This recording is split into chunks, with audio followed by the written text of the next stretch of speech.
Let's show you why this drill is helping so many golfers hit better drives, which is helping them lower scores and enjoy the game a lot more. Now remember, if you're liking the tips, hit that like button down there, it helps out the channel. Don't be afraid to subscribe as well. But I've also got a newsletter, weekly free newsletter, link in the description down below, which you can sign up. I've got weekly discussions talking about the golf swing with a great community. Come and join it, it's all free. And we go into these ideas a little bit more in depth. So I want to get you hitting drivers straighter and longer, more consistently. And to do that, we need to make sure that the club path is somewhere straighter, so you're not hitting massively out to wind, so you're not getting these big over the top actions which we see from lots of golfers. It starts the ball straight left, and more common than not we see them coming over the top this way, so the swing direction and path's going left, leave the face open to that, and they get the big slices off to the right, losing shots out of bounds. Now the more we measure golfers with the help of JD Golf Academy, what we see from their gear system, so this is measured real facts of real golfers making these moves, is their shoulder turn from the top of the backswing. So once they've turned away from the target, subject to what tilts they've put in or not, they're very quick at the start of their downswing to try and get their shoulders going back, turning back around to try and get back towards target.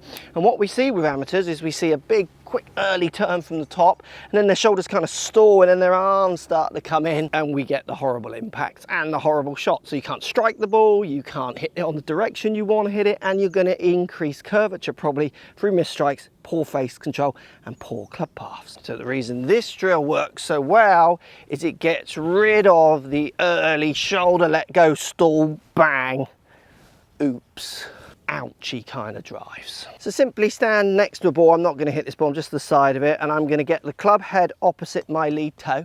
So I've basically got my lead foot, lead leg in line with the club, and I've got my trail foot basically in the air. So I'm going to pick it up, and as you can see, it's in line as much as I can to being in line with my trail foot.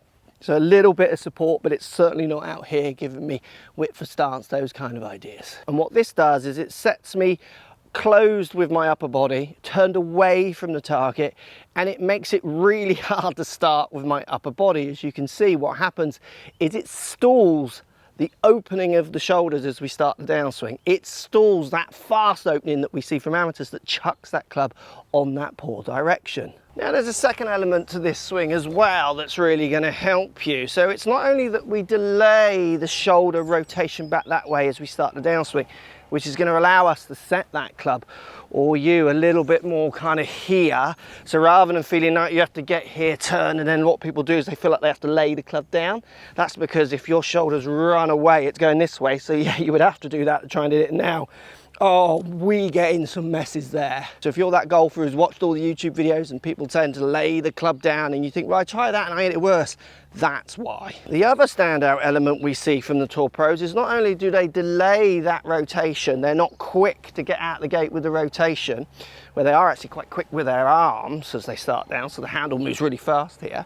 But what happens then is they're very quick once they've delayed it to then start getting out, where it's the reverse. The amateurs we see quick stall, with the pros we see delay and then bang, their shoulders just whoosh up and around like crazy quick. So when I was doing that drill, hopefully you noticed that I was putting a little bit of a sink, a bounce, a dip into it. And what this allows me to do, and hopefully will give you the feeling of pushing up to get the lead shoulder then coming once you've dipped, to come up and back as quick as you can.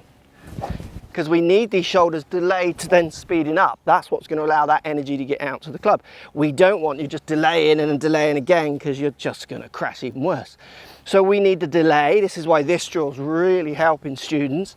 Then at the same time, we need the bounce to try and go from delayed to shoulders moving as fast as they can. So when I do this idea with students, we notice better strikes. Their consistency of strike improves because their club path improves. Then in turn, their face control improves, because face control is so related to the direction you swing the club. So they start hitting straighter shots. They start hitting longer shots as well because the strike is better. So they're not feeling like they're having to swing any faster, and they're in it straighter and longer. It's a double win. Now, if you want to look more into this idea of how you turn your shoulders in a bit more depth, this video here is helping a lot of golfers that I talked about pro and amateur timing. It blows people's heads off.